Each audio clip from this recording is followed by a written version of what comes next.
Aujourd'hui, la télévision est-elle dangereuse pour les enfants? Pour en débattre, François Marié, professeur à l'Université de Paris-Dauphine, auteur du livre « Laissez-les regarder la télé » chez Kelman Levy, qui prend le parti de la télévision et des enfants. Face à lui, un autre professeur, René Dubout, il est sociologue, professeur d'histoire à Genève et auteur du livre « Les dernières générations de l'écrit », autrement dit les méfaits de la TV et de l'image chez Favre. Alors, René Dubout, est-ce que la télévision est dangereuse pour les enfants? Alors, je crois que j'ai fait la démonstration dans le livre, donc, Les dernières générations de l'écrit. Il me semble que votre livre, François Marié, je dirais directement, est dangereux. Alors, je rentre tout de suite dans le vif du sujet. Je vous cite: aucune démonstration n'existe de la nocivité de la télévision. Bien au contraire, des certitudes existent montrant les profits que les générations nouvelles peuvent escompter de la télévision. Alors, c'est votre conclusion, laissons les enfants regarder la télévision. Plus loin, vous dites qu'il ne faut pas recommencer les batailles inutiles, perdues, vous citez la radio, la bande dessinée, etc. Je crois qu'il y a quand même un phénomène qui est totalement nouveau. C'est que l'écran de télévision est devenu un terminal de programme. Et les enfants, depuis tout petit, c'est-à-dire à partir de 2 ans, à partir de 3 ans, ont accès tout seuls à l'écran de télévision, avec la télécommande. Donc, c'est pas du tout comparable à la radio. La radio, vous en souvenez, vous êtes un enfant de la radio, moi aussi. Il fallait monter, on pouvait pas, avant plusieurs années, avoir accès à la radio. Vous n'avez pas eu de chance. Moi, j'avais un poste de radio qui était à ma portée. Mais je pense que la plupart des gens avaient tout de même un poste de radio qui était sur un meuble assez élevé, etc. Si je prends pour le cinéma, qui allait au cinéma tous les jours? Je crois que c'était pas possible. Surtout, la moitié des gens dans les petites villes, les villages, n'allaient pas du tout au cinéma. Or, ce qui est nouveau, c'est que il y a maintenant le cinéma à domicile. C'est pas une émission comme celle-ci, c'est surtout la vidéo, le cinéma, les jeux vidéo. Et l'accès, je répète, libre pour les enfants, et cela avant qu'ils sachent lire et écrire. Ça, je pense qu'il s'agit d'une véritable révolution culturelle, et les effets, on va voir tout à l'heure, à mon avis, sont négatifs. Oui, bah écoutez, moi, ça m'étonne beaucoup de constater, en vous écoutant, que vous faites une description, en fait, de quelque chose de formidable. En une vingtaine d'années, la télé s'est développée dans notre pays, et notamment beaucoup au cours des 5 années passées, et les enfants disposent maintenant d'éléments supplémentaires. La télé ne leur a rien retiré. La télé a apporté quelque chose de plus, au même titre que la radio, au même titre que la bande dessinée.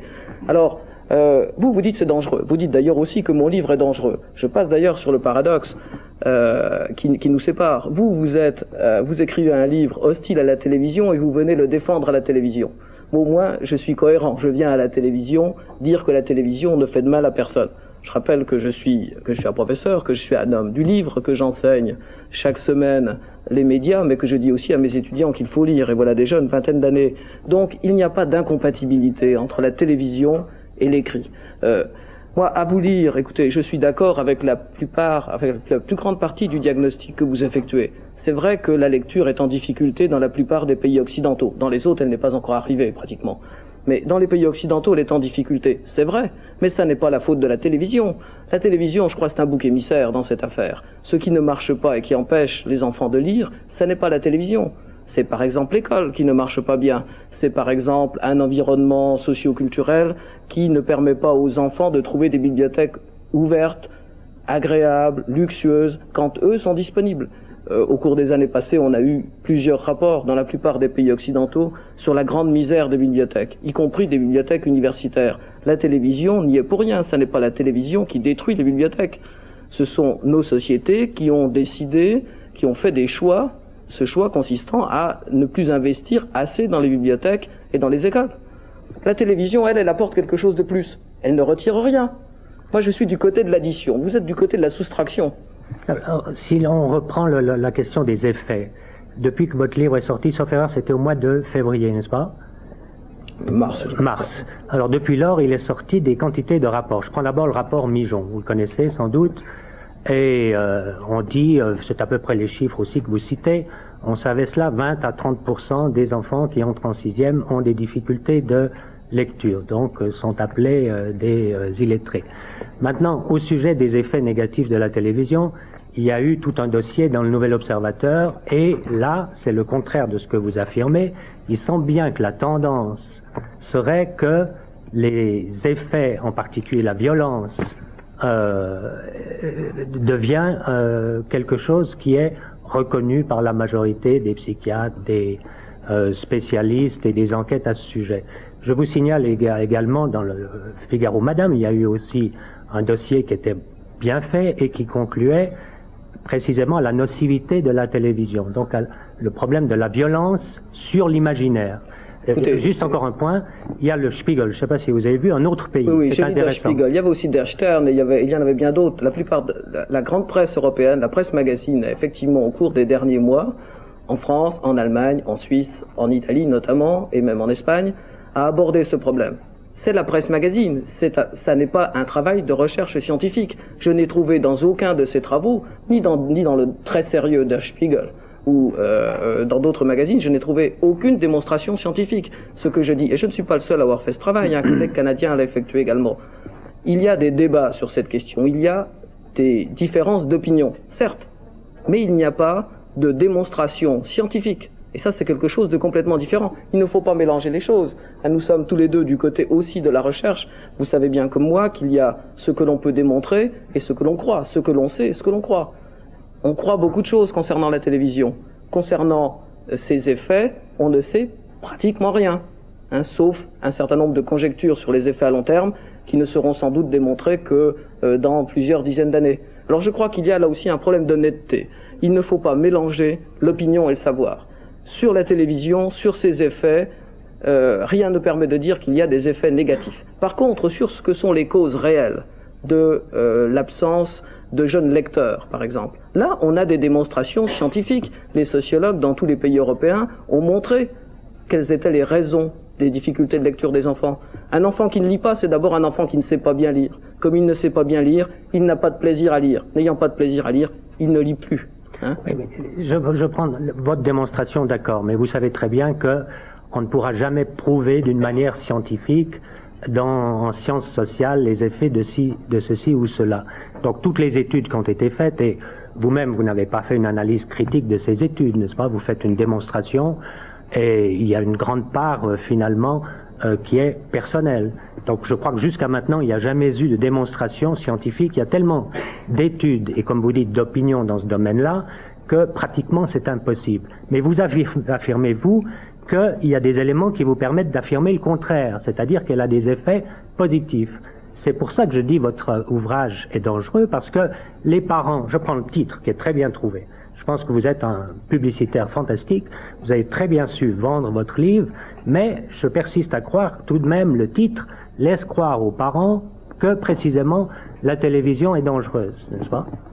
Oui, non, absolument. Moi, je crois, si vous voulez, que la télévision n'est absolument pas dangereuse. La télévision apporte quelque chose de plus. Elle ne retire rien. Ça, je crois que c'est fondamental.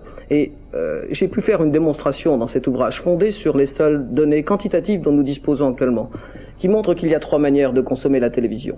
Il y a la télévision que les enfants aiment, ce que j'appelle la télévision passion. Bon, celle-ci, elle n'est pas très très importante, et c'est une télévision à laquelle ils ne renoncent pour rien.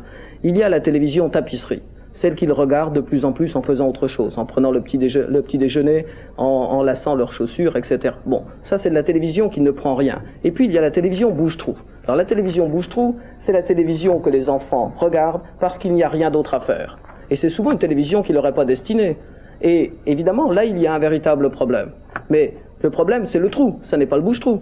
Et le trou, c'est notre société qui n'a pas créé les bibliothèques qu'il fallait, c'est notre société qui ne fait des rues et un environnement urbain en général extrêmement dangereux, dans lesquels les enfants n'ont pas de place. Beaucoup de parents, par exemple, je l'ai entendu dire dans des enquêtes, disent, écoutez, je préfère savoir mes enfants devant la télévision, même si cette émission n'est pas précisément pour eux, c'est de toute façon moins dangereux que pour eux de jouer sur le parking ou dans la rue. Ça, c'est le véritable problème. L'urbanisme, une école en mauvais état, etc. Ça, c'est ce qui me paraît le plus grave.